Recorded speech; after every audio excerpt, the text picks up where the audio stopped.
if you can hear me, but I can hear myself. Thank you for taking out the time on a weekday evening, on a Tuesday evening to come in such good numbers. Really appreciate that. I am Arjun Tandon. I'm part of the CFA Society, recent addition to the PL committee, volunteering committee. I have been associated with a hedge fund and now I've started my own wealth management firm. That's enough about me. I would just take a moment to introduce our speaker here. Just a quick question, how many people use AI to write up their posts on LinkedIn? हाथ उठा लो, है ना?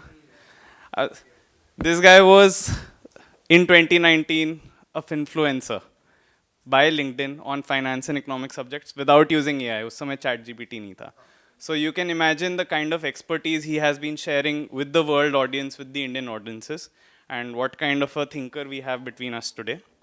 And I don't need to reintroduce him because he has already come to India in 2022 as part of a CFA Society event. But very quickly, he has nearly 3 decades now in the markets, almost worn every hat that's out there, running fixed income desks at Indian banks, to serving as the CIO of Tata Mutual Fund, where he oversaw roughly $6 billion in assets. Then later a CIO as BNP Mutual Fund. Today, he's the co-founder of Pinetree Macro and NRIZEN, where he's advising investors and allocating their capital across global market assets. Yeah, I don't want to take too much of his time, too much of your time. Ladies and gentlemen, please welcome our dear guest. Thank you so much.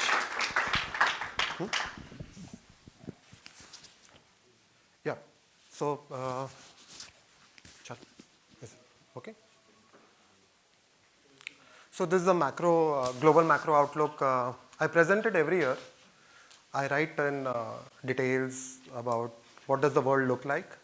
But for me to tell you what the world looks like, I need to go into a past a little bit so that I'm able to extrapolate into the future. Okay, you'll be able to connect the dots yourself. You don't need me. After listening to or seeing some of these charts, you will not need me. You can actually have your own thought process working for you. So let's go directly into the presentation. So this is probably the best call I have ever made. I wrote it 6 months back, 6 months before President Trump was inaugurated. Read it and I'll tell you what, anybody could have done it. There is no astrology behind it. Had it been President Kamala Harris, it would have been exactly the same call. Obviously, President Trump is a showman. He's much more, so you think differently, but it would have been a completely same call. And it was a macro call, just a pure macro call. And from there, I derived my own thinking process, and that has continued. This is where, if you understand what this thing means, second and third derivative, investment is very easy. Provided you have a thought process, yes, this is the direction of the world going forward. This happens once in 100 years. So your CFA books will not cover it. It is happening every 100 years. So what you are living in is once in 100 years. And all because of this reason. Now, you all analyze balance sheets. If it were a company, it would have defaulted by now. So US debt was $5 trillion 20 years back. Now it is $38 trillion. So they've added $33 trillion of debt. Their GDP was $10 trillion 25 years back. Now it is $30 trillion. If you ask any American, what did you get in return for adding $33 trillion of debt? They will all have a blank face. Nobody knows where this $33 trillion went. Pentagon has just failed its 8th, 9th or 10th or 15th audit consecutive. Just failed. And it is no more a news. Think about it, $1 trillion budget, it's no more a news. Now I want you to read this statement. This is a very profound statement. Over the past 2 centuries, 51 out of 52 countries that reached sovereign debt levels of 130% of GDP ended up defaulting within 0 to 15 years, either through devaluation, inflation, restructuring, or outright nominal default. US touched 130%, in 2022. UK is 105, 110. France is 110, 20. Entire Western world except of Germany is closer to this level. India is 90%, just for information. So think about it. Will US default?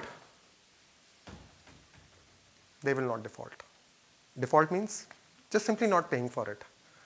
What will they choose?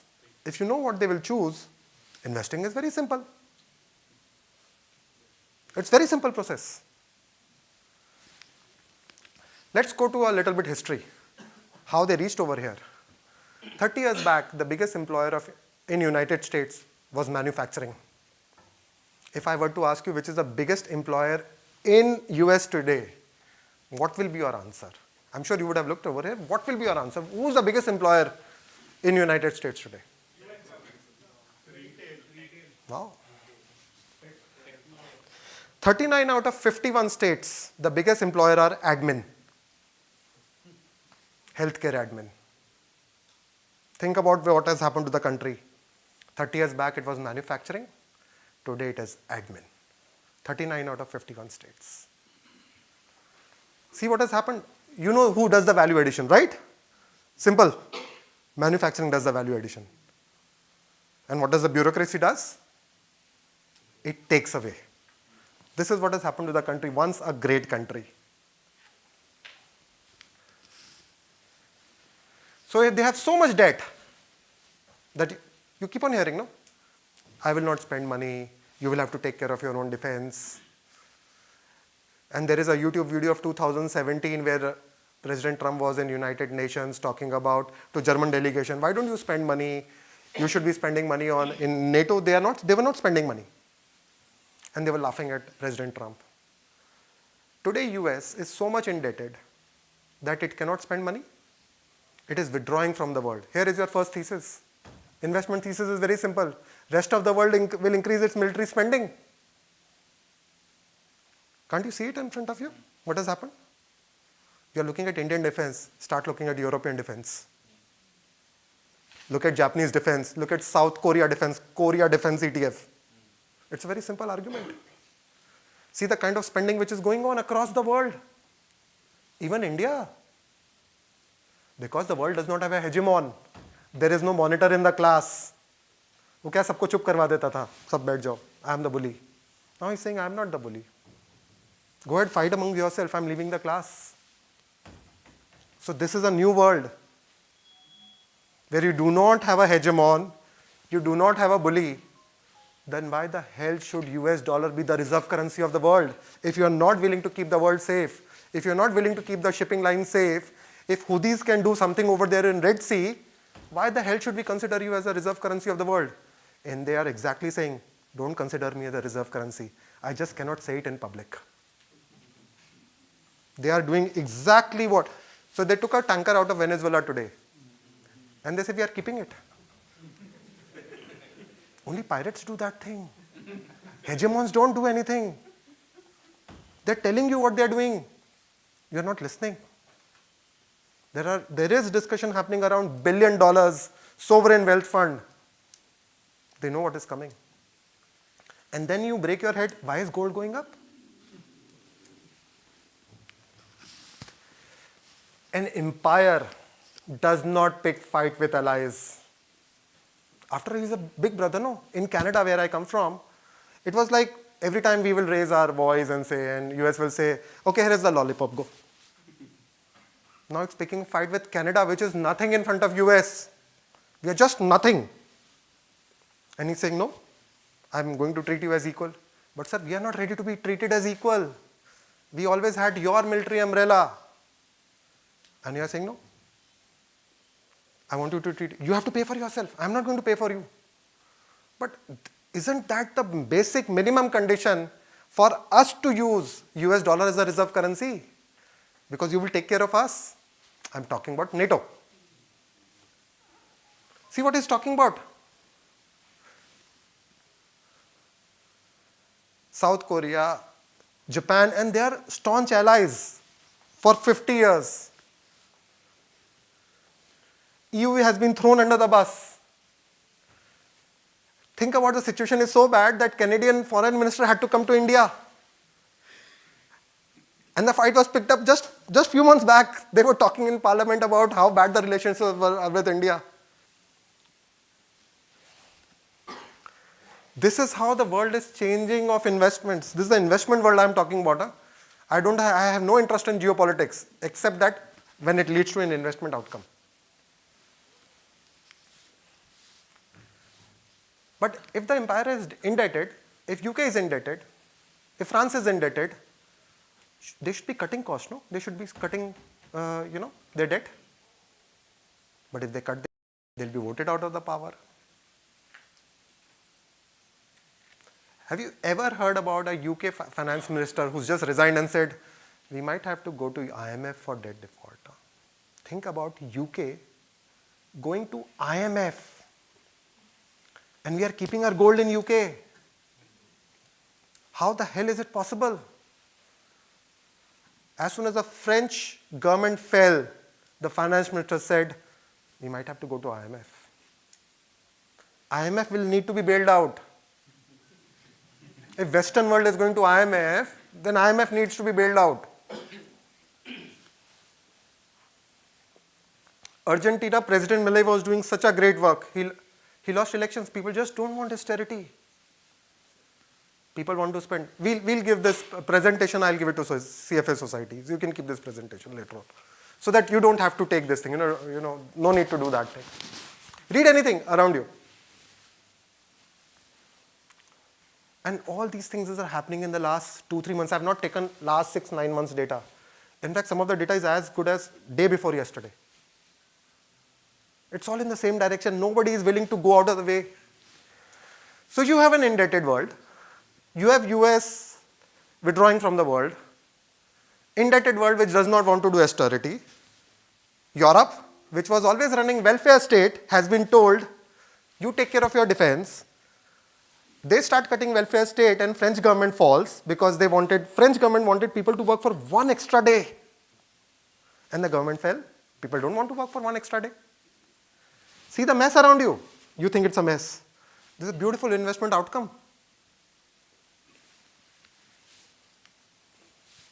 So now I have to go back to, has it ever happened before? Actually, it has happened before. And they're doing exactly the same thing what they did before.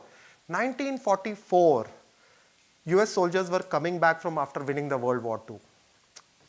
Their debt to GDP was 130%. 2022, COVID. 2020, and the debt to GDP 130%. They did something spectacular for next 7-8 years that their debt to GDP came down to 70 to 80%. What did they do? They kept the interest rate low. They allowed the inflation to run higher for 7-8 years. Bonds became certificate of confiscation. Can you see what is they are doing? This is exactly the same thing they are doing. And then somebody asked me when to sell my gold. The day their debt to GDP comes down to 70-80%, you don't require gold. But they've done it before. And see the industrial production in those 5 years. If 7 was a base, it was 19 in a matter of 5 years. Aren't they trying exactly the same thing? They've done it before. And I still believe, never bet against Americans. Only when to the push to the wall, they know what to do. They know to do the right things.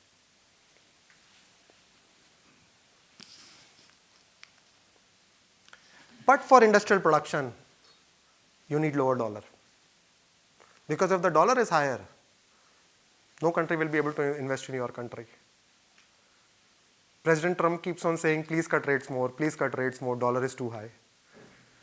So you should take him seriously. He's saying dollar will fall. Don't confuse it with dollar rupee. I will explain to you separately what happened with rupee. Dollar index. Lower dollar index, higher South Korean won, higher Taiwanese dollar, higher Japanese yen, more money can be invested in US. So US is saying, do not give me money in Max 7 anymore. I don't want money in markets. I want money in real economy. We are not listening to them. US today is 25% of global GDP. but 65% of global market cap. At the height of boom in Nikkei in 1989, Japan was 18% of global GDP, 49% of global market cap. You know what happened at Nikkei at 40,000. It took 30 years for Nikkei to come back to 40,000. US is saying no more money in markets. Give us in real economy. But still we want to sell the US Innovative Fund, all those funds which feeds into the US assets. This year, Max 7 has underperformed even Chinese equities also. It's just that we read newspapers and we feel good about it. They've underperformed Chinese equities also. There is slow money which is leaving US. And this is about bonds. Every country across the world is cutting long-term bonds. Yesterday I was talking to somebody and they say, yield curve is steepening. For those fixed income guys, the bond yields are rising at the longer end. Market is saying, we are too indebted. We want term premium now. If you want us to give you big money. Now I'll give you a small example over here, what is happening. Argentina borrows 40% of its money at shorter end, means up to less than 1 or 2 years. Argentina. Why? Because nobody wants to give Argentina money for a longer end. They've defaulted 5 times in the last 40 years. So a first world country should be borrowing money at the longer end, not at the shorter end. 2022, US was borrowing 18% of the money at shorter end, rest of the money at the longer end. Today US borrows 40% of the money at the shorter end. Argentina couldn't become US. US is becoming Argentina. And yes, look at the assets which are doing well in US. It's the same assets which will do well in Argentina. Same assets. There's no difference. Even India had to cut its long-term bond issuance. Even we are not getting money. India is no different. And that is why, if you are picking fight with everybody, Canadian pension fund have $1.3 trillion of capital. $1 trillion of that is invested in US. And now, Mark Carney, our Prime Minister, has said privately, no more incremental capital is going to be invested in US. If US is not going to be our competitor, they want to pick fight with us, why should our capital go to US? Think about it, $1.3 trillion, $1 trillion invested in US. Even if 10% were to move out of US into other parts of the world and some of it were to come to India, ultimately all markets, P multiple is a function of capital flow. And it is not only Canada, across the world. Swiss pension funds, family offices, and here it is, even wealthy Americans. Everybody is looking to take money outside US. So can you see that US markets have not put an all-time high, but there are enough markets which are putting an all-time high. Forget India, we have our different problem. This is how the capital flow starts, capital rotation starts. The rotation, the money which is hiding in US, money which is hiding in Max 7, will start moving out across the world. Wherever this money goes, it will create new winners. It is already creating new winners.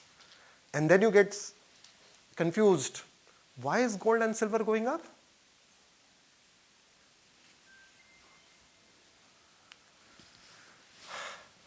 So here is my favorite chart. 1992, this chart, the green line went below the blue line. What happened in 1992? Anybody remembers? Cold War was over. Russia had to beg for wheat from United States. There was only one hegemon after 1992, only United States. If there was only one hegemon, people said there is no Cold War. We don't need gold anymore. That was the day that gold started getting converted into US treasuries because everybody wanted to trade with only one hegemon. After 1992, first time this line is crossing on the other side again now. After 30 years, where central bankers' gold holding is bigger than their holding of US treasuries. And I believe it is just a start. You have another 10. See, it took 30 years. It was there for 30 years. Can it be for the next 30 years the other way around? What happens to US treasury and what happens to gold? And you get surprised at $4,500 on gold? If somebody asked me where are we, I would say in a cricket analogy, it is a second day of a 5-day test match. And we'll play full 5 days.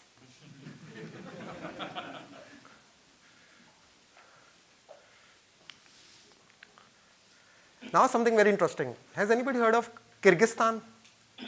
One of those CIS countries. The country itself has only 50 tons of gold. It is opening a gold vault of 2,000 tons. Hong Kong is opening a gold vault of 2,000 tons. You know Shanghai Metal Exchange has gold vault. Saudi Arabia is opening a gold vault. Why are so many gold vaults opening across the world? Let's say as a Saudi Arabia, you export to China oil. China exports something to Saudi Arabia, but Saudi Arabia still has a surplus against China. So they want to bypass dollar. China says to Saudi Arabia, here is your, take renminbi. But we don't trust in renminbi, right? No one. So then China says to Saudi Arabia, take this yuan, go to Shanghai Metal Exchange, convert it into gold, take it home. Better, I will open a vault in Saudi Arabia for you. Countries are transacting their net settlement in gold. Whereas Kyrgyzstan, one belt, one road. I have heard they are opening a gold vault in Gift City also. Think about it. I'm not saying gold will become the reserve currency. I'm not at all saying that thing. Gold will be used for net settlement of transactions between countries. Gold will be so costly in 5 years, it will not be with retail public. It will be the currency of only central banks and government. People will not be able to afford it. It will be so costly.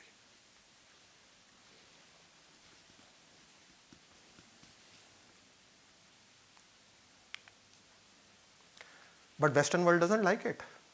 Western world doesn't have gold. Canada sold all its gold in 2016. They never needed gold, actually. Bank of England sold a lot of its gold. Gordon Brown sold its gold in 2000. So Western world is very worried.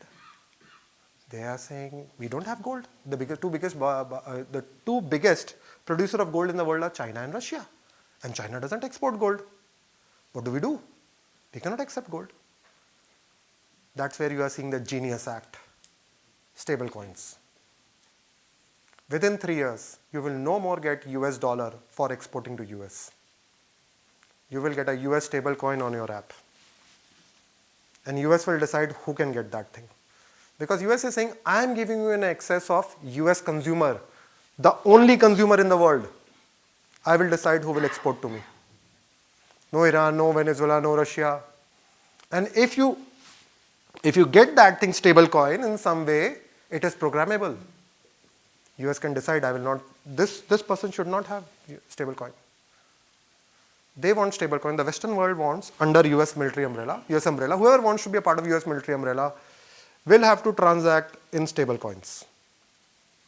Rest everybody will use gold as for neutral reserve settlement. These two settlement systems will be there in front of you within 3 to 5 years. India, somebody asked me, where will India be? That is a problem I face today. I used to be very proud that India is a non-aligned country.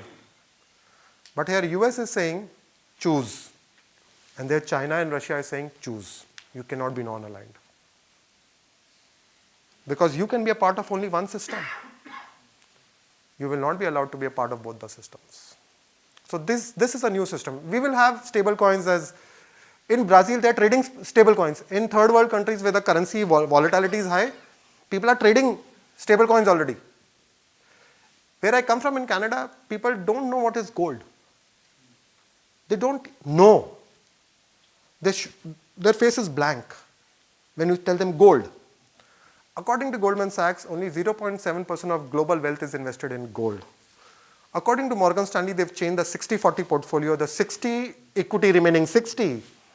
40 instead of bond is gold. The other third thing, if you've not heard, there is something new known as Turkish portfolios. I'm sure some of you would have written about it. The day I read it, it was amazing. Turkey is perpetual inflation.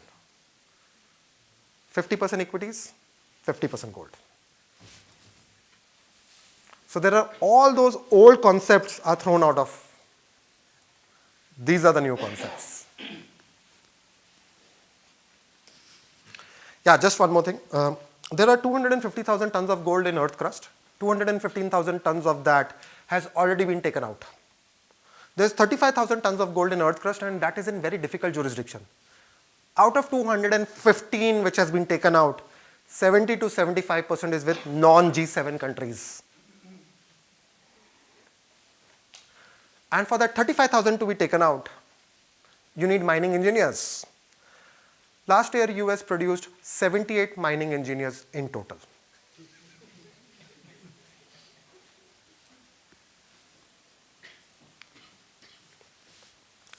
And then you want AI, you want to manufacture. Western world was always a service-led economy. A service-led economy does not require too much power. But once you want to manufacture, you will require power. China has already won the AI race. If it is all about power, China has won the race. Don't listen to Wall Street Journal or Washington Post. They don't tell you the truth. Tesla has 85,000 workers, total put together, including engineers. BYD has 125,000 engineers alone. The cost of putting a 1 gigawatt of nuclear power plant in China is 1/6 that of United States. Any metrics you look at it, China has won the race. Except that there might not be Han Chinese in 50 years.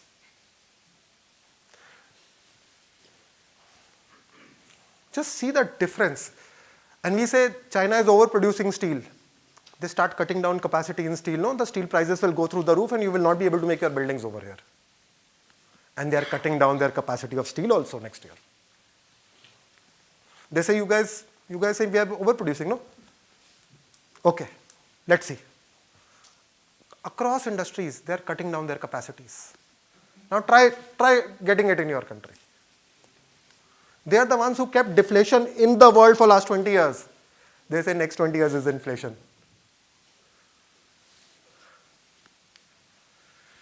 Oh, this should have come out.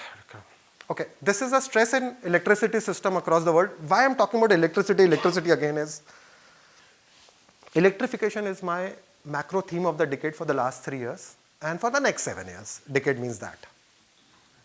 Anybody who country can get cheap and reliable electricity is the winner in AI race, is the winner in industrialization race. US is seeing massive amount of stress in its energy system. 25-year-old distribution system, they don't have it. For AI, they certainly don't have it. By 2027, they will start having rolling blackouts in US, 5 hours every day. By 2030, AI will take away the entire electricity produced in United States today itself.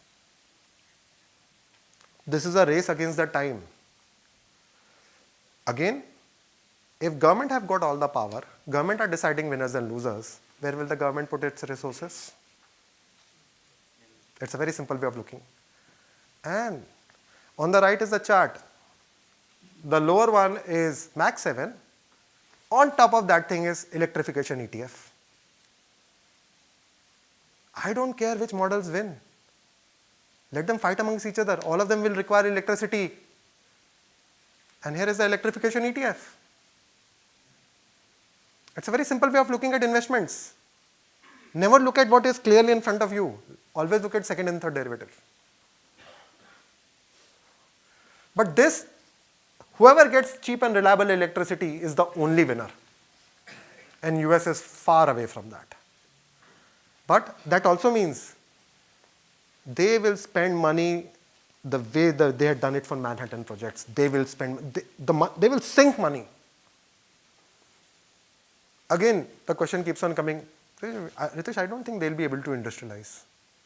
I said, fine, we'll come to know in 5 years. but more money is made in journey than the destination. We don't know whether the destination will be there or not. But along in the journey, massive multi-baggers will be made.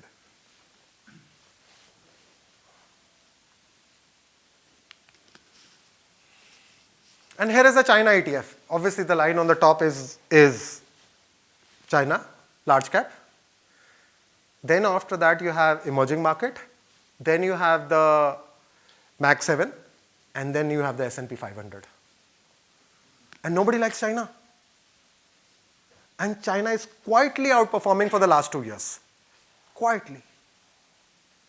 It's just that it is not sexy enough. It is just that it does not come into media. At the right, on the right, his Chinese bonds are outperforming Western world bonds for the last 10 years running. Have you heard about that? Because it is not in the media. I must admit there is no way of playing Chinese bond ETF. It is not available in global markets. There are enough Chinese equities ETF available in the United States. Enough of them.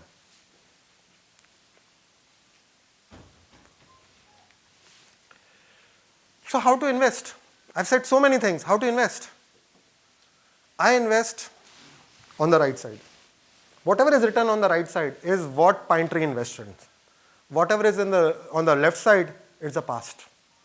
Maybe you can go through this just, and the one I've highlighted, I'll show you the chart also.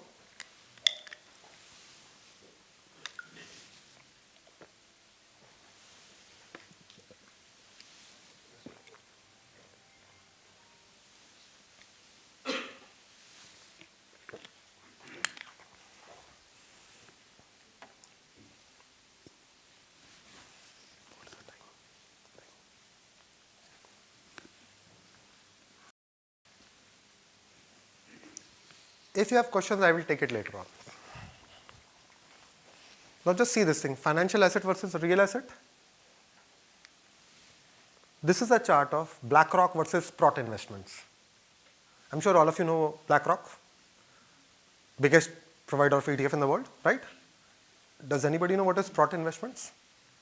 Biggest provider of real assets ETF in the world.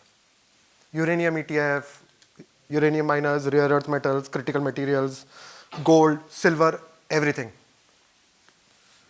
And that is the red line. Market is already saying real assets over financial assets. Are you seeing in exchanges in India? Everywhere it's the same thing. Just think about old and the new, what I wrote. Real GDP was the old, nominal GDP is the new.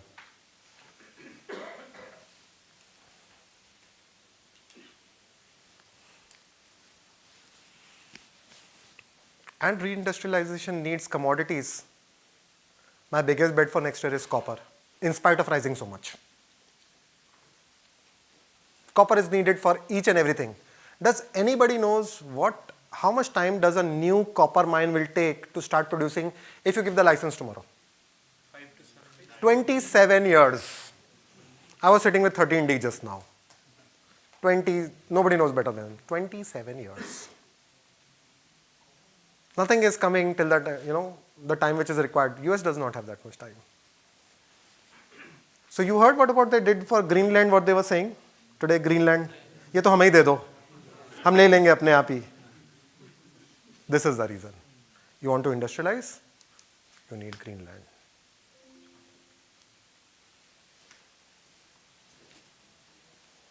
And this is the investment thesis in front of you. The problem with commodities is they are very volatile. So you have to believe in the thesis. कि मुझे दिखता है वो होगा. That is how you have to make. Commodities, the problem is that. And in commodities, we don't have any analysts left in the world. Every CFA of the last 15 years is a Max 7 CFA who's seen only a bull market, right? Any of you passed out in the last 15 years? Bull market, global bull market. I actually knew of at my time at Tata and before that, good commodity CFA, good commodity analyst. One of them is running a big PMS now. And he used to tell me, Ritesh, कोई मेरे से मिलना ही नहीं चाहता है. And he became a generalized research analyst. So where is this depth? There is nothing. And it's not only in India. 15 साल से bull market ही नहीं थी. We don't have analysts in the world. You ask anybody, they don't understand commodities. They're dusting their book and the old guys have left or they've started their own family offices. कहते मैं रहना ही नहीं है, लोगों को समझ में ही नहीं आता है. So you have a bull market, but nobody knows what is going on.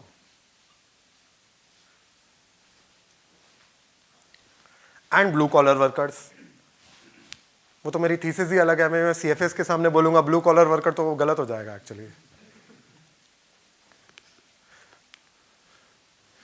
Somebody, so actually there are a lot of family offices ask me, यार हम लोग सब चीज गोल्ड में तो नहीं डाल सकते? Which currency should we invest in? Which is the best fiat currency? The fiat currency which has risen least against gold is the best fiat currency. I would say in my view, the best fiat currency today is Singapore dollar. Although Swiss franc is the green line, after that it is Singapore dollar. Why Singapore dollar and why not Swiss franc? When the 2022 Ukraine-Russia war happened, Swiss participated in the sanctions against Russian oligarchs. And these are the same Swiss people who never sanctioned Nazis in 1940s. But they did. And I said, that's why Singapore dollar is my favorite currency now.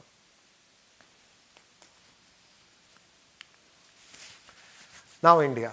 Just 3 slides on India. Maybe if you could read, if people can read this thing, I had written a complete Twitter thread in February. What is the problem in Indian equity markets? So let me explain you, go back a little bit, because it was purely simple economics, anybody could have seen it. Last year Lok Sabha election, the result was not as per the expectation. Before Lok Sabha election, India's spending pattern was much better, it was more of capex. After that it became more of OPEX and Ladli Behan Yojana and all those things. I'm not getting into the politics of it. That was your spending pattern. In a third world country, if you start doing OPEX instead of CAPEX, it comes out via inflation and currency depreciation. But previous RBI governor did not allow the currency to depreciate. Think of me as a hedge fund manager sitting out of Singapore or New York, and I am talking to my analysts saying the quality of earnings of this country is going to become worse because it's doing COPEX, and it is having an overvalued currency also. Aaj hi thoko sara. And when we start supporting our currency, USD, INR, we suck away the INR liquidity from the system.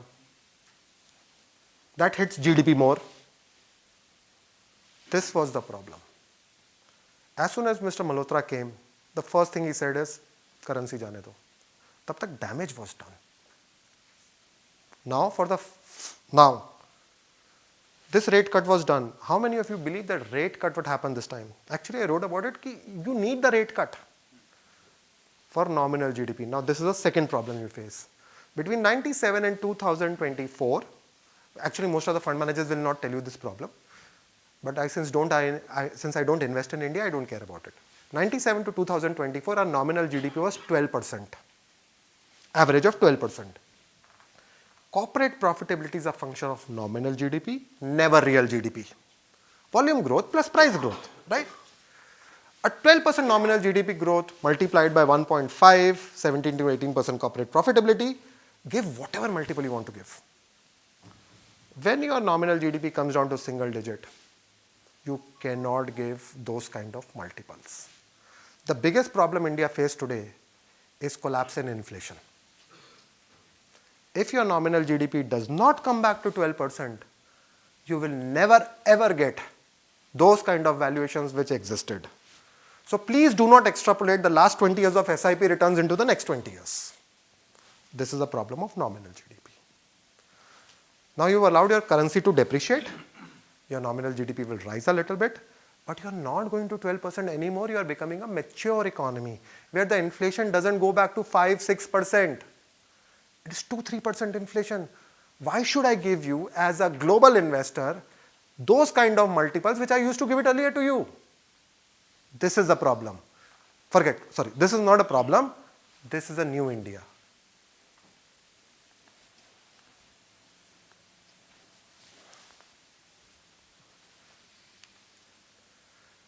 The other problem which nobody keeps on talking about is every day you have an IPO supply, right? On the left is buybacks in United States. See, the line at the top is 2025 buybacks running. The next is Chinese buybacks. There is net buybacks going on in China. Think about it. On the right, the orange line is the buybacks in Japan. If everything is about demand and supply, why should I invest in India? Major economies are doing buybacks. और आपके यहाँ supply नहीं थमती है. Somebody used the word SWT 2 days back. He was actually right.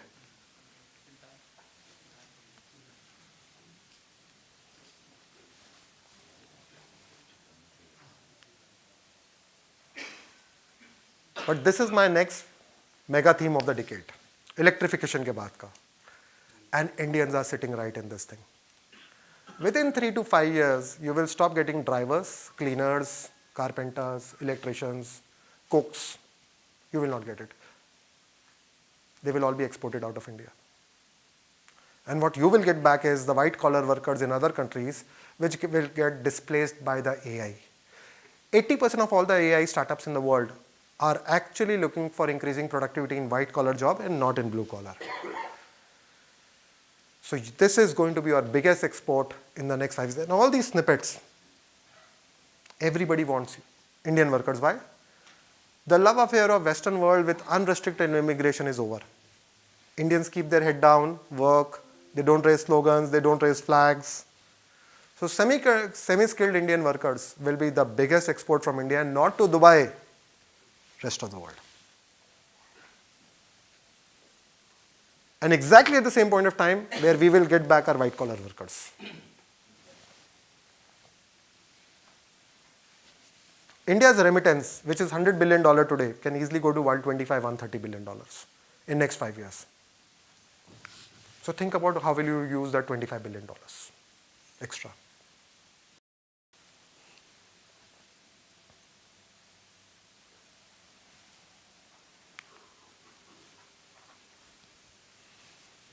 Ford's CEO was irritated last week when he said, I cannot find manually skilled labor and I'm willing to give them $100,000 salary.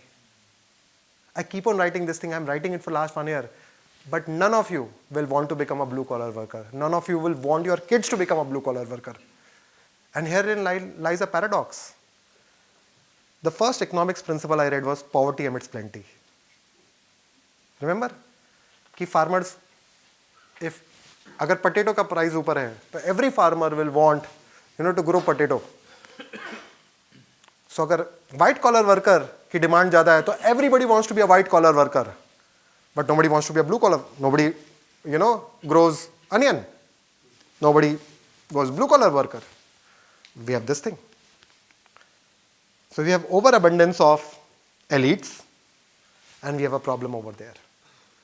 It's a matter of time, blue collar workers will make more money than white collar workers. It is already happening in Canada. A bank teller makes less money than the Uber guy. A home cleaner makes 4 times the money of a bank teller.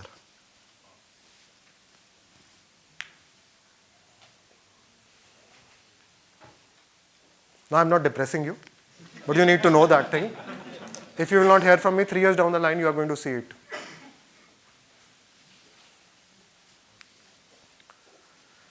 I call it elites. Actually, go back to history. So many people should not have been allowed to become white collar workers or get so many degrees.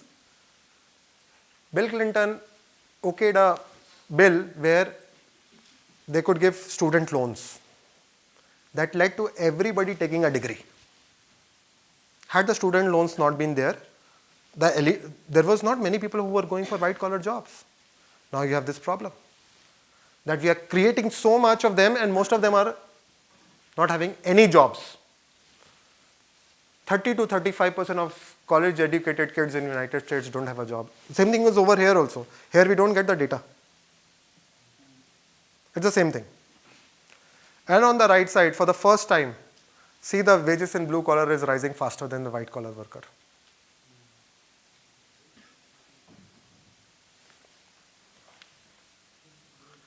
This is here to stay. This is a 10-year trend.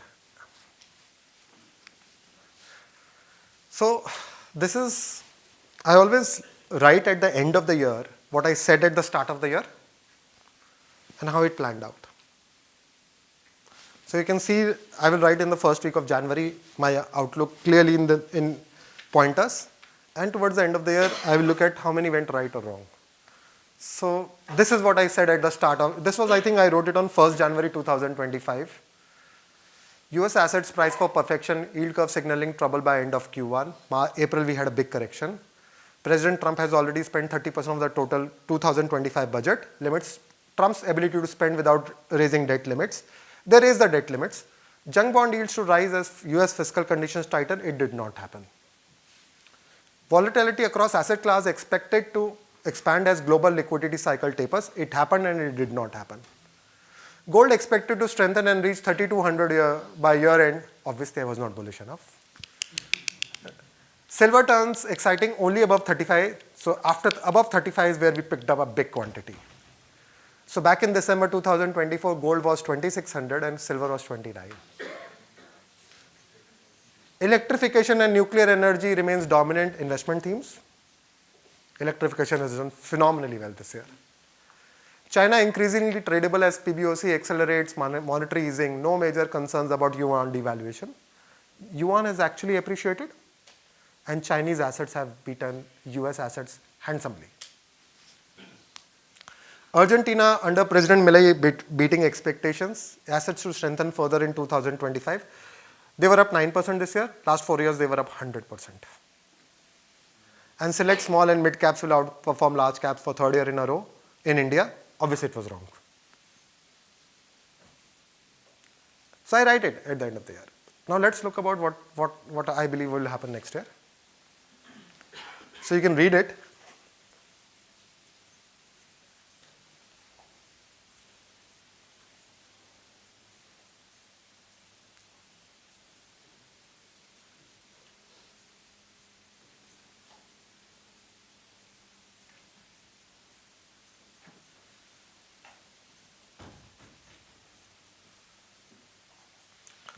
The most interesting one over here is lower bond yields and higher asset prices are a matter of national security in the United States. 15% of all the US tax collections come from capital gains. 20% of California's tax collection comes from ESOPs of tech companies. US is running 7% fiscal deficit. If US assets do not go up, their capital gains tax collection will go down to zero. US deficit, which is 7% of the GDP today, will go to 10, 11 or 12%. And that country will collapse. It's a matter of national security in the United States that their asset prices continue to rise. That country has to run on treadmill faster and faster. Think about it. What I just said. Why the hell should they share their GDP with anybody? They will actually take other countries' GDP. US is no more a bully, it's a pirate. It's a debt problem. Every empire in the history has fallen because it entered into never-ending wars, accumulated debt, and it collapsed. Just see what is happening in US. They know the history. That's why they don't want to do it. That's why they're saying we are willingly vacating the reserve currency space. We are willingly vacating. जिसना लेना ले लो. China बोलता मैं नहीं लेने वाला हूँ. If I have to take the space of reserve currency, that means I'll have to share my GDP with everybody. I'll have to run current account deficit. I have to police the shipping lines. I'm not willing to do it. So we are entering into a vacuum in the world.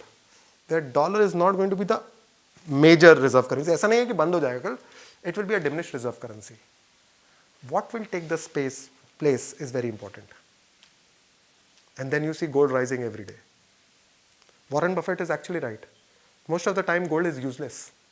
In a good times you don't require gold. You require gold only when there is a transition happening. This is exactly when you require gold.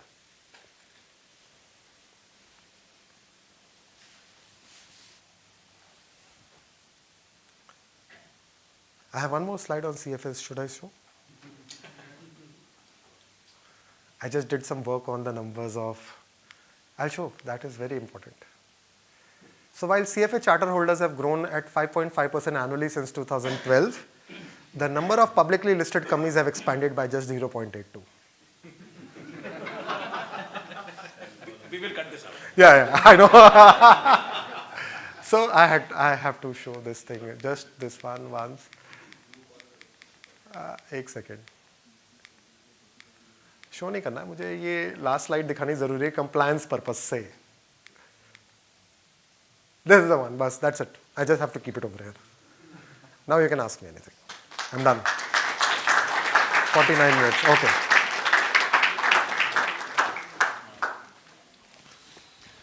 Thank you so much, Ritesh. Definitely an extremely enlightening conversation. Guys, I would just request, please raise your hands and we'll start passing the mic.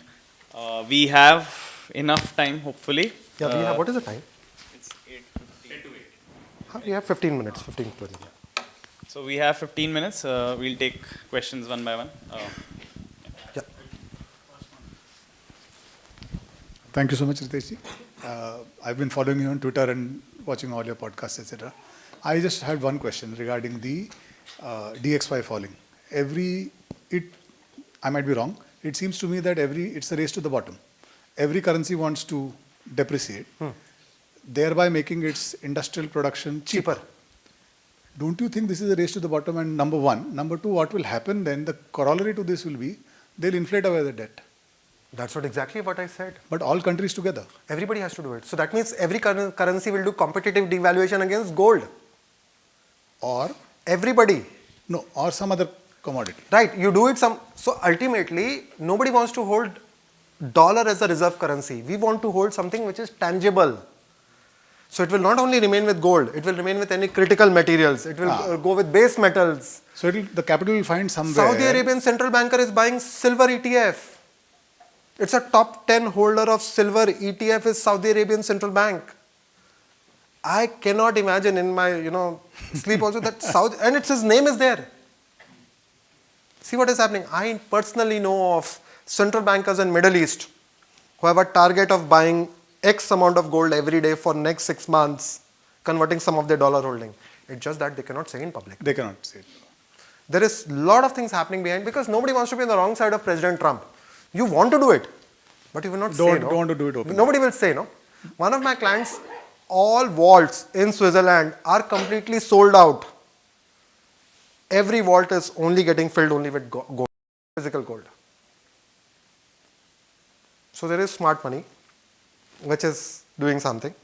Then on top of that thing, there is a Wall Street Journal article. It's not my own word. Every plane leaving Heathrow for United States is carrying 2 to 5 tons of gold. And this is private capital in United States which is buying gold. 6 months back, US trade deficit went through the roof. And they say they blamed it on gold imports. हमारे यहाँ होता है तो हम लोग government को गाली देते हैं. True. I'm very happy that we are shorting dollar and going long on gold in India. I'm very happy with that.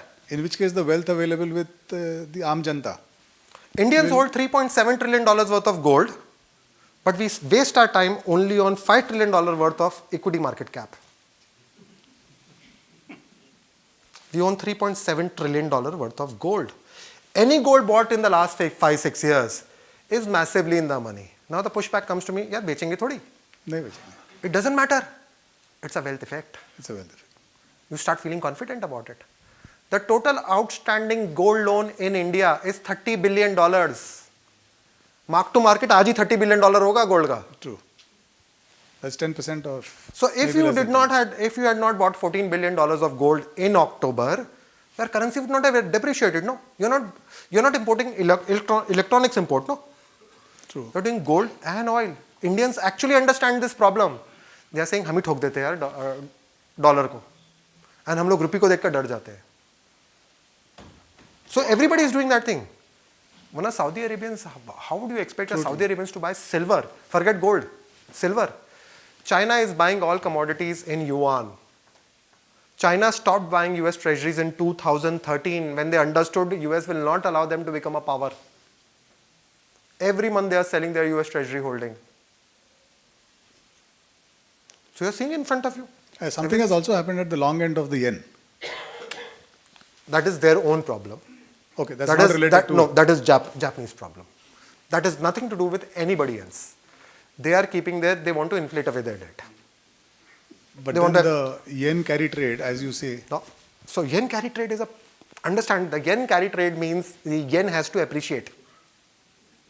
then the carry trade will unwind. That is the only time yen carry trade can unwind. Are you seeing yen appreciating? Not as of now. So then the yen carry trade is not. But then carry what, trade. in your opinion, would be the trigger for an appreciation of yen? That's what I'm saying. It should have done it by now. Historically, anytime Japanese bond yields have gone up, Japanese institutions, who are also known as macro tourists, because their own bond yields were so low that they went in search of yield, they went to rest of the world. True. Now they own 5% of Australian bond market. If their own bond yields rise, they will sell Australian bonds, sell Aussie dollar, buy yen, and buy JGBs. Which is very appreciated. But they're not doing it. Why? Japanese. I don't know. This is the first time. That's why carry trade is still continuing. They're just not buying back their own assets. In spite of rising bond yields. In spite of rising. In spite of bond yields rising. But then where is that capital going? No, they're not taking away their capital. They're not bringing back that capital in Japan. That's because the real rates are still abysmally low. Yeah, but it is still 3% you are getting, no? As a pension fund in Japan, if you're getting 3% for a 30-year bond, your quota is over. You don't care about now positive and negative real rate. I'm just saying to simplify this thing for everybody, till the time the yen appreciates, the yen carry trade is alive.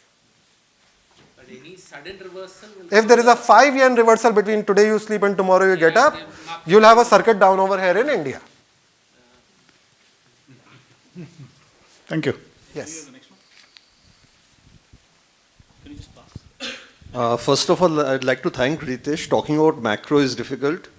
Talking about macro well in a way which simplifies it for us, I really appreciate it. Thank you. You saying this thing is Yeah. thank you. The question I had is that in debt markets where I work in, we are not able to figure out when the tariff deal happens. What we are able to figure out is that the government is bluffing us. It's not going to happen soon. What are your thoughts? Who will budge? Will it go on for a longer period? And how will it affect us? I have no understanding of how this guy thinks. Ultimately, the entire administration is completely different. They want to align with India. If it is about ego, then it doesn't matter. It's about ego. Secondly, India wants to be independent. India does not want to be a vassal state of anybody. And actually, there are only 4 countries in the world which can run independent monetary policy, independent policies. US, Russia, China, and India. But US wants India to be like what it was 10 years back. It should be a vassal state of United States. It should do what United States says. Here under Prime Minister Modi, they don't want to do it. So you have to pay for it. Because you are net exporter to United States. On bonds, I can only tell you, look at the steepness of the curve. The way the curve is steepening, you have a growth coming, but you have an inflation also coming. And it is happening across the world. Huh? It's not only the curve steepness is happening in India. Curve steepness is happening across the world now. Thanks, Ritesh. Just to add on that point, that should help the point you were making on nominal GDP for India. Yes, as soon as the currency depreciates, you have a nominal GDP. Once your nominal GDP comes, by the time you realize, yaar, abhi equity dekhte hain, it would have already repriced. Hey, thanks, Ritesh, for this wonderful presentation. I wanted to ask one question. Could you elaborate on the distinction between physical gold and ETFs? Because to what I understand, and correct me if I'm wrong, in India at least it is backed by some underlying value. It's not the same overseas to that extent. So while the conventional wisdom says to have ETFs, wouldn't ideally, if there is institutionalization of gold, shouldn't having physical gold be more valuable position to be in rather than electronic? So three things. One, private capital, the big private capital is not even believing any ETF. They want physical delivery of gold. And as I keep on saying, if it is not in your possession, it is not your gold. Venezuelan gold was not returned by UK. Americans are prevailing upon UK कि सबसे पहले हमारा दे दो, बाकी का तो बाद में देना. UK central banker is saying, because of logistics issue, I cannot give your gold in 4 days, it will take 8 weeks. What logistics issue? That you cannot give back our gold? Now with this as background, Indian ETFs in my view are safe because you are not lending out that gold. I own in Pinetree the biggest ETF in the world, gold ETF in the world, GLD. If you go to the offer document of that, you can actually lend out your gold units. Your gold is actually can be lent out. So let's say your gold is lent out. On a weekend, US says, I'm repricing gold to $10,000 or $20,000. And I'm telling you, this is entirely possible. That day I'll be short of gold. BlackRock will be short of gold. So in US, the gold can be lent out. In India, gold cannot be lent out. But private capital is saying, no ETF also. We want to take delivery. So हम तो delivery नहीं ले सकते हैं क्योंकि कहाँ vault लेकर आप गोल्ड लेकर आप डालते रहोगे. But there is big money, large money, and they are not even buying vaults in Switzerland. Do you know where they are buying their vaults? Singapore. Even they understand this thing. If there is a jurisdictional issue, think about the discussion happening over there. Yaar, what about the jurisdiction? Do you think this jurisdiction is safe? That is the discussion happening at people who have that kind of money.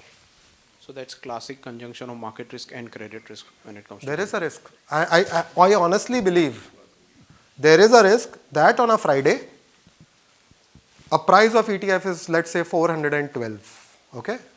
On a Saturday, Sunday, US Treasury revalues its gold at $10,000 and the price of ETF is 800. Let's say. On Monday morning, BlackRock will tell me, we have closed your units on Friday closing price and they pay me back fiat dollars. They are within their right to do it.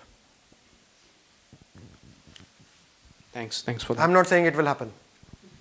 Thanks for the views. Yeah, one point there. Hey, Ritesh. I think Canadian is also safe, right? Sprott. Yeah, we have the Sprott one. Yeah, Sprott is safe. But I do not know in Western world jurisdiction, if US is not safe, none of them is safe. Hi Ritesh, Parth here. I love reading your tweets. I've been reading it for quite a while. I've been following global macro research, but somebody from Indian origin at least doing it so well is really refreshing. So thanks for that. My question is, we've heard this narrative that inflation will come back globally, but we've not seen oil prices go up or steel prices go up. So what is inflation? Is inflation different this time around, or we are yet to see inflation?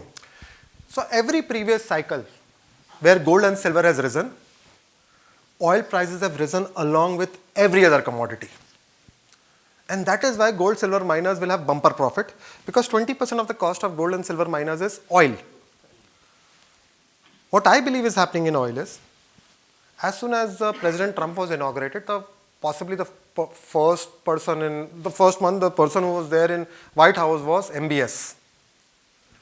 And then when he went back, he broke OPEC.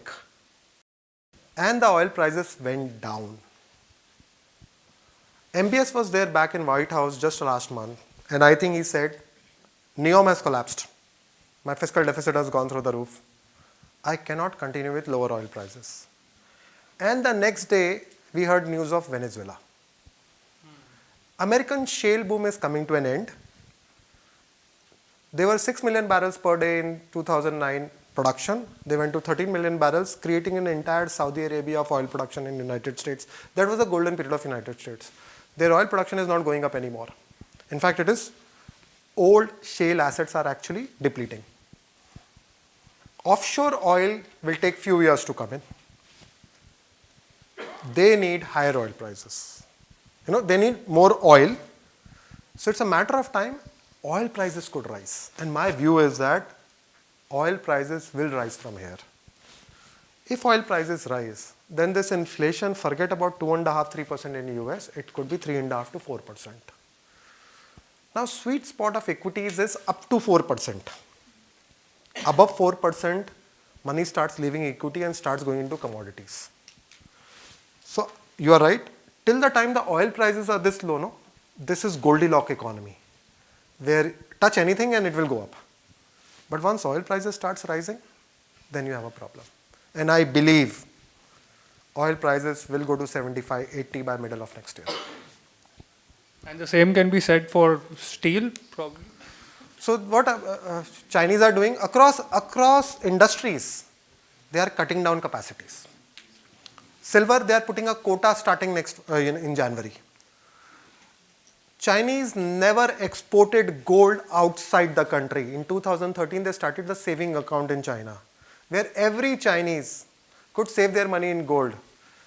As per some of the people I follow who closely know about China, China today at household level has 27,000 tons of gold. So the money they lost in real estate, that is getting liquefied through gold prices. Thanks. I've been following you since a long time. So you, in the previous interviews also, you said that oil is the only probably asset class which is undervalued. Yes. And underowned. Mostly are Underowned. It's underowned. Underowned. So, but oil is not typical asset class where usually people take ownership and invest. So if excluding that asset class, then is the cash the only thing which makes sense to be holding on to, so that whenever the yield or as you have in the previous videos also you have said that yields are probably kept in a shrinking level, so that whenever the yield goes or anything bad comes out, then you can invest it. So probably holding on to cash makes more sense. Yeah, so cash should be used as tactical asset. Yes. In an inflationary world where governments are telling you that we will inflate away the debt, cash will lose the value very fast. You cannot hold cash for eternity. So either you use that cash for invest or you use for consumption, because the value of that cash 3 months down the line will be lower than what it is today. So that is a call which you will have to take. But I will use cash as tactical because I believe market will keep on giving us 5 to 10% of corrections. Obviously the news will be very bad. Because of that you are getting 5 to 10% correction. But then you should read what I said. It's a matter of national security that stock prices continue to rise. When was the taco trade born? You know a taco, right? Yes. When was it born? In April when the US market went down. That day the taco trade was born. He couldn't take a market down for 2 days. It's a matter of national security that once you have this thing clearly in your mind, every tactical opportunity is a buying opportunity. But what to buy is you have to decide. Hi, Ritesh. Hi, here. Yep. Yeah. Hi. What are your thoughts on, people thought Bitcoin was the digital gold, but this recent breakdown indicates that it's nothing but a high beta tech stock. Is that the thesis that could play out because of this fact that geopolitics wise the Americans and at least only the Americans are backing Bitcoin in a big way, at least at this point? So I don't understand Bitcoin. I tried understanding it. I don't know. Okay. And as an Indian, you're running a global fund also, you're strictly not allowed to invest in Bitcoin. So something which I don't understand, there are enough assets over there to make money or lose money. Why should I? So I have zero understanding of Bitcoin. Hi. Ritesh, hi, here. This side. Hi. Yeah. So, your theme on electrification, now if I go back, clearly it hinges on AI capex continuing. And if there's some concern on, and that eventually hinges on probably one company raising a lot of money, OpenAI or something like that. We saw when DeepSeek was released, there was a lot of crash. Today, there's a lot of concern on Oracle CDS also. So I'm just saying that if there's a slowdown in AI capex, what can support this theme? No, if the AI capex is slows down, you will have short-term correction. But even before AI capex, US grid is 35-year-old. Our grid is actually much newer compared to the US grid. An economy which is service-led economy does not require a very heavy grid. It requires a very light grid. So they never created a grid. Now they want to industrialize, and on top of that AI. Even if one of the theme goes ahead, this theme is industrialization is, electrification is a long-term story. You will keep on getting correction like what happened on Oracle. Even electricity, electrification stocks also went down. But these things will keep on happening. End result you have to keep in mind. What do they want to do? Where will they want to spend money? Department of Defense in United States are buying stakes in companies like, 4 or 5 companies they bought. When Chinese buy stakes, we say it's a communist country. When Americans are buying Department of Defense, why are we treating them differently? Think about it. So where is those companies, which are those companies where Department of Defense is investing money? Look at the ecosystem of those critical materials. They want metals and all, right? They are doing exactly in the same direction where they want. And next week they are coming out with, who knows, uranium critical reserve next week. So don't look at what they say. If you want to invest, look at what they are doing. Thanks. Yeah, hi. Just one question, just a follow-up on the re-electrification in US. So just to understand, do they have the enough resources? One, because it is a big revamp that will need apart from AI if they want to industrialize. And second, do they have the capacities? Because obviously China, exported a lot of electronics, electrical. Goods. Maybe India is also, we are hearing from many cable companies, let's say, for example. So how does, the capacities over there, because there is no capacity. They don't have. So how do you read that situation? I have no idea. They had 74 mining engineers last year. Harvard will be having 300 MBA graduates every year. We don't have electrical engineers over there. I would love to have electrical engineers, people doing electrical engineering rather than wasting their time doing an MBA and going to Wall Street where there will be no jobs. They will try to do it. Again, I said, I do not know whether they'll reach their destination. That is not my job. My job is they will double down on everything, like a Manhattan project. That is one belt, one road, where China spent money for 10 years without any returns. But wherever that money went, those companies did well. That's what I'm thinking.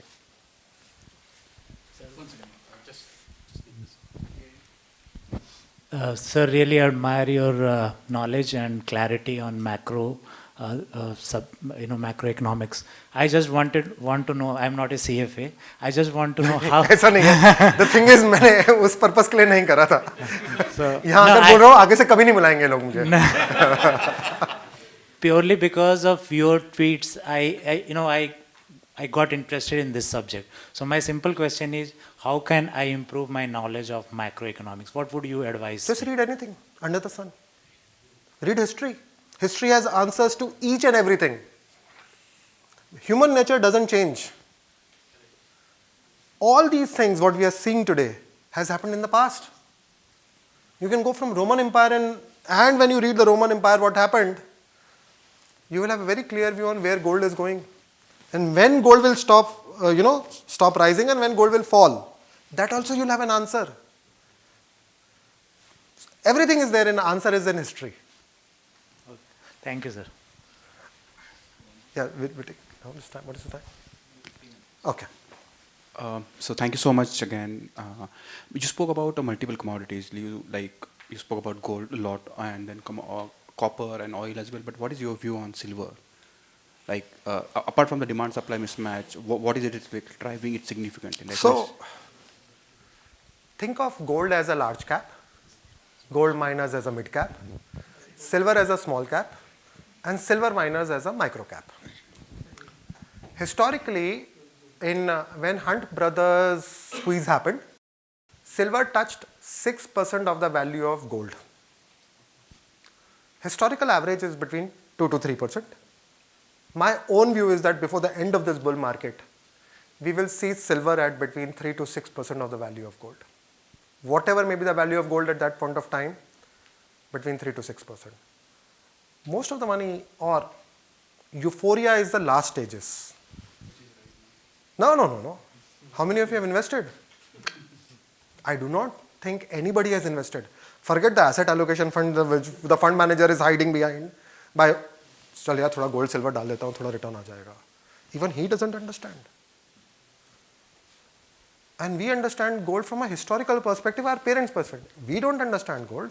We understand more of digital gold these days, your generation. Sorry, not your generation, Gen Z understand digital gold more. Nobody has bought gold and silver, I can assure you. Certainly not in Western world. और यहाँ पर भी the price continued rising. It never gave you a correction. And what was the conviction for you to buy when it at $50? It continued moving. What is your conviction today to buy gold, silver? What is your conviction to buy 4,500 on gold till the time you read history of where gold can go? And it has nothing about gold. It is the monetary system changing in front of us. Once you say, no, gold price is going, no, gold is a secondary thing. What is happening which is leading to gold prices going up? But then is it like silver also is part of same? Silver was always used as a currency. Gold was always used for one empire giving reparation to other empire. In fact, I read, one of my clients actually told me, he says people keep on talking about gold because they've seen gold in older Roman Empire and all. They never even used to see gold. He gave me an example how a barbarian entered a tent and he saw gold jewelry and he saw the bag. He took the bag and left the gold jewelry over there because he did not know what gold jewelry looked like. Because it was never with common people. So we'll take just one last question. Ritesh, one question. Right here. Okay, yeah. Sorry. So do you think this time it's going to be what we witnessed in 1970s with the commodities boom? And possibly I'll add another question which is more relevant. When you think about Indian companies, because we are talking about a world which will be more deglobalizing, and now we are also saying about low inflation in the country. So which of the companies will exceed? Will it be the export-oriented ones? Will it be the domestic ones? So I think two-part questions, if I may.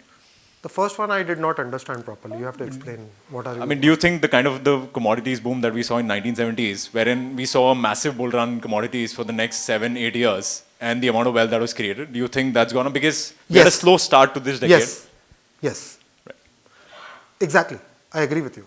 Right. And the second part is the question on the Indian companies. I have not spent too much time understanding. I do not invest in India outside of my themes, 2-3 themes. I do not have time or energy to understand that thing. That's why I cannot answer that question. No problem. Sure. Thank you so much. Okay, guys. Please raise a round of applause for Ritesh for his very valuable time. Yeah, and I'd like to call Shamit to just give a small token of our appreciation. Shamit is our board member here, Chair CFA Society.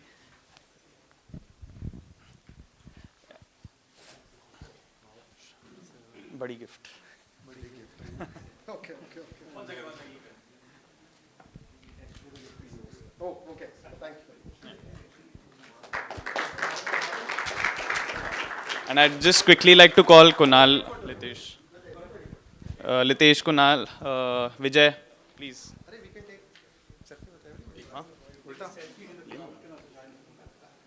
You